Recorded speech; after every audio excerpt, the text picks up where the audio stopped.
નમસ્કાર વાલા દર્શક મિત્રો, સ્વાગત છે આપનું આપણી આ યુટ્યુબ ચેનલ ભાવેશ મકવાણા ન્યૂઝમાં। તો બધાને જય શ્રી કૃષ્ણ, જય માતાજી, હર હર મહાદેવ। તો મિત્રો, પેન્શનરો માટે ખાસ જાણવા જેવી માહિતી આવી છે। તો 1 એપ્રિલથી પેન્શનરોએ પેન્શન મેળવવા માટે આ 3 નવા નિયમનું પાલન કરવું ફરજિયાત છે। તો હવે પેન્શનરોની મુશ્કેલીઓમાં પણ થોડો વધારો થવાનો છે। તો મિત્રો, કયા 3 નિયમનું પાલન કરવું પડશે તે બધી આપણે વિડીયોમાં વિગતવાર ચર્ચા કરશું, એટલે વિડીયો તમે ખાસ અંત સુધી જોઈ લેજો। અને બીજી પણ એક દિલથી નમ્ર વિનંતી કે મિત્રો, તમારા માટે ખૂબ મહેનતથી અમે વિડીયો બનાવતા હોઈએ છીએ, તો અમને થોડું પ્રોત્સાહન આપવા માટે અમારા વિડીયોને લાઇક કરજો અને ચેનલને સબસ્ક્રાઇબ ન કરી હોય તો આવી જ માહિતી મેળવવા માટે આપણી આ યુટ્યુબ ચેનલને સબસ્ક્રાઇબ પણ કરી લેજો મિત્રો। તો શરૂ કરીએ આજનો વિડીયો। તો ડીએ વધારો 2025। કેન્દ્ર સરકાર કર્મચારીઓને પગાર ઉપરાંત અન્ય ભથ્થાઓનો લાભ પણ આપે છે। તો દર વર્ષે સરકાર કર્મચારીઓને આપવામાં આવતા મોંઘવારી ભથ્થા અને મોંઘવારી રાહત એટલે કે ડીએ અને ડીઆરમાં 2 વાર વધારો કરે છે। તો કેન્દ્ર સરકારે હજુ સુધી 2025માં સરકારી કર્મચારીઓને આપવામાં આવતા ડીએ અને ડીઆરમાં કોઈ વધારો જાહેર કર્યો નથી। તો સરકાર ટૂંક સમયમાં કેન્દ્ર સરકારના કર્મચારીઓને ડીએમાં વધારાના સારા સમાચાર આપવા જઈ રહી છે દોસ્તો। તો વિગતવાર વાત કરીએ તો ડીએ હાઇકની જાહેરાત આ વર્ષ સરકારી કર્મચારીઓ માટે ખૂબ જ ખાસ રહેવાનું છે। આ વર્ષની શરૂઆતમાં કેન્દ્ર સરકારે કેન્દ્ર સરકારના કર્મચારીઓના પગાર અને અન્ય ભથ્થા વધારવા માટે નવા પગાર પંચની રચનાને મંજૂરી આપી હતી। તે જ સમયે ફેબ્રુઆરી મહિનામાં કેન્દ્ર સરકારે વાર્ષિક બજેટમાં કેન્દ્રીય કર્મચારીઓ અને મધ્યમ વર્ગના લોકોને ટેક્સ સ્લેબમાં રાહત આપી હતી।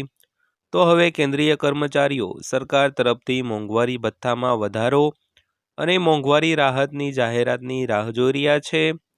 તો કેન્દ્ર સરકાર ટૂંક સમયમાં સરકારી કર્મચારીઓને ડીએમાં વધારાની ભેટ આપવા જઈ રહી છે। તો સૌથી પહેલાં વાત કરીએ તો કેબિનેટ બેઠકમાં ડીએ વધારા પર અંતિમ મહોર લાગશે। તો કેન્દ્ર સરકાર દર વર્ષે 2 વાર સરકારી કર્મચારીઓને આપવામાં આવતા ડીએમાં વધારો જાહેર કરે છે। તો પ્રધાનમંત્રીની અધ્યક્ષતામાં મળેલી કેબિનેટ બેઠકમાં સરકાર ડીએમાં વધારા પર અંતિમ મહોર લગાવે છે। તો સરકાર દર વર્ષે માર્ચ મહિનામાં હોળીના તહેવાર પહેલાં કેન્દ્રીય મંત્રીમંડળની બેઠકનું આયોજન કરે છે, પરંતુ આ વખતે કેન્દ્ર સરકારે હોળીનો તહેવાર પસાર થઈ ગયા પછી પણ કેબિનેટ બેઠકનું આયોજન કર્યું નથી। ત્યારબાદ વાત કરીએ તો આ કારણોસર ડીએ વધારાની જાહેરાતમાં વિલંબ થઈ રહ્યો છે। તો કેન્દ્ર સરકાર તેના કર્મચારીઓને પગાર ઉપરાંત વર્ષમાં 2 વાર ભથ્થામાં વધારાનો લાભ આપે છે। તો સરકાર હોળીના તહેવાર પહેલાં જાન્યુઆરીથી જૂન સુધી ડીએમાં વધારાની જાહેરાત કરે છે। તે જ સમયે કેન્દ્ર સરકાર દિવાળીના તહેવાર પહેલાં જુલાઈથી ડિસેમ્બર સુધીના ડીએમાં વધારાની જાહેરાત કરે છે। તો નિષ્ણાંતોના મતે સરકારી કાર્યવાહી અને નાણાકીય મંજૂરીમાં વિલંબને કારણે કેન્દ્ર સરકાર મોંઘવારી ભથ્થામાં વધારાની જાહેરાત કરી શકતી નથી।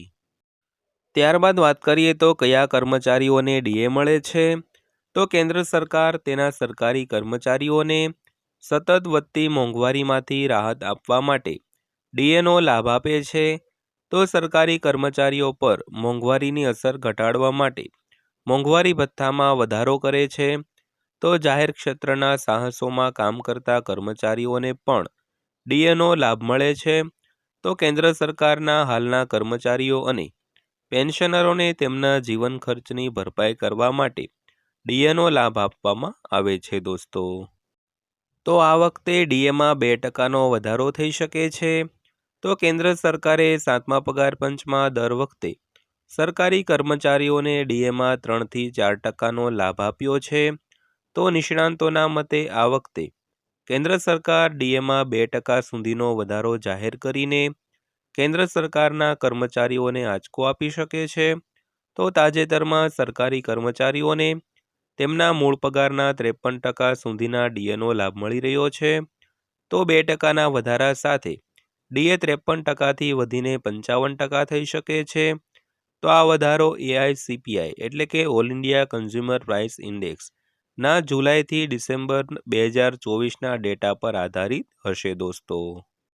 ત્યારબાદ અંતમાં વાત કરીએ તો આજે ડીએ વધારાની જાહેરાત થઈ શકે છે। તો કેન્દ્રીય કર્મચારીઓ માટે ડીએ વધારા અંગેનો અંતિમ નિર્ણય આજે કેન્દ્રીય મંત્રીમંડળની બેઠકમાં લેવામાં આવી શકે છે। તો મંજૂરી મળ્યા પછી વધેલો ડીએ જાન્યુઆરી 2025થી અમલમાં આવશે। ઉપરાંત જાન્યુઆરી, ફેબ્રુઆરી અને માર્ચના બાકી પગાર કર્મચારીઓને એપ્રિલ મહિનાના પગાર સાથે ચૂકવી શકાય છે દોસ્તો।